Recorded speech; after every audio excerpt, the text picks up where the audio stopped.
Since its birth in the 1800s, the railway system has become an integral part of Australia's infrastructure. As such, it is important to implement efficient and effective surveillance strategies to monitor and protect the community in railway stations and surrounding areas. Train stations such as Southern Cross Station and Flinders Street Station use security cameras and other means of surveillance in foyers and train platforms to monitor train movements, deter and investigate crime, as well as for passenger safety. With the increased use of public transport in the modern age, authorities have turned towards the use of CCTV to stabilize and refabricate the notion of spatial habitus that can be regulated and controlled. Within the Australian transportation system, in particular with the increased use of train systems, there has been an ever-rising sense of the utilisation of surveillance in order to maintain the urban space, suggested by Coleman to create a certain synergy within the integration of surveillance systems. However, with the increase in the desire to obtain an entrepreneurial urbanism, with the use of definitional processes which serve to focus on crime and deviance, the average citizen can feel targeted and their privacy ultimately invaded. The number of CCTV cameras installed in certain stations can be quite substantial. Approximately 180 CCTV cameras operate in and around Southern Cross Station 24 hours a day. In recent years, there has been an observable increase in the use of CCTV, particularly in Western countries. CCTV receives more funding than any other crime prevention measure in the UK. It has been estimated that in a 10-year span, more than £250 million was allocated to CCTV. Furthermore, most train carriages use security cameras to monitor the passengers travelling to and from their destinations. However, only the driver can view the footage. To pinpoint any alerts, the passengers need to hit the emergency buttons that are located near most doors in the train. These types of surveillance have been around for a long time, though the new ticketing system has improved surveillance in recent years. In 2012, the Myki ticketing system replaced the old Metcard system on Melbourne's public transport. This is Myki, Melbourne's new public transport ticketing system. We can top up at any time and pay for it online, our tickets, and then use it on the train system. Let's go see how it works.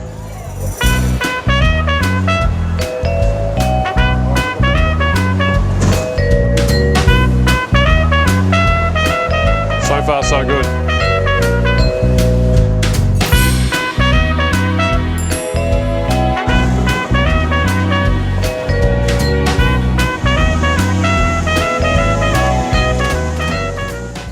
Myki states in its privacy policy that information about commuters' use of Myki is uploaded to a central card usage database. The information that is retained is linked to the customer that uses a registered Myki card, which can be used for legal reasons. Some of the information stored by Myki can be stored for a maximum of 7 years. When an individual touches on their Myki and walks through the barriers, that individual is automatically accepting a contract that they must abide by while travelling public transport. Coleman refers to the aesthetic consideration concerning the moral appropriateness of one's behaviour in public space, as a precaution using surveillance to reclaim the public space, in this case the train station and train carriages, from thieves, drunks, illicit traders, beggars and energised youths. The creation of spaces with surveillance would create a contract-based citizenship. In this case, the Myki ticketing system would be a contract that commuters are bound by when entering a train station and when they are on board a train, tram or bus. For many years, CCTV has been the primary source of surveillance for many areas, such as train stations. However, in recent years, protective services officers have emerged as a new form of surveillance. These officers patrol stations from 6 p.m. until the very last scheduled service. The Victorian government has spent $212 million in order to introduce 940 Victorian PSOs to every train station in the metropolitan Melbourne area, as well as major regional train stations. Unlike CCTV, which often has little effect in enforcing public safety, PSOs are real human beings, which can enforce public safety immediately. Although this may seem like a good alternative method of surveillance, PSOs are very costly, and the use of these officers around train stations is now being reviewed. This is the kind of train-stopping behaviour that Protective Services officers will be targeting. Our cameras caught this dangerous activity just minutes before the official announcement today. The station's a well-known hotspot for drug dealing and petty crime.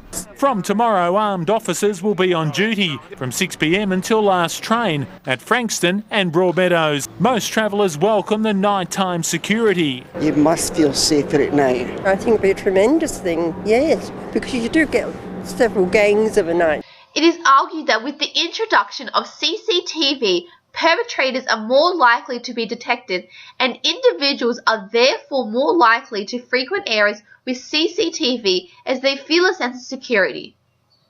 However, CCTV can also have a negative effect, as it can often cause crime to occur. This is due to potential victims having a false sense of security, and thus they become more vulnerable.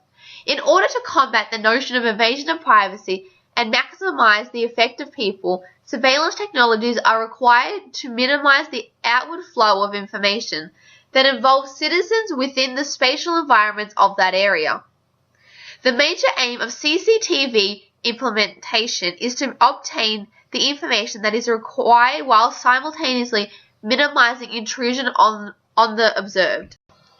Despite the invasion of privacy that some may feel due to CCTV cameras, public safety is still the underlying reason for the widespread use of surveillance in train stations, thus aiming ultimately to blur boundaries of control and widen nets of regulation. In order to achieve social control over the urban spaces of a city in which people will delve and reclaim a visually pleasing city for all social classes.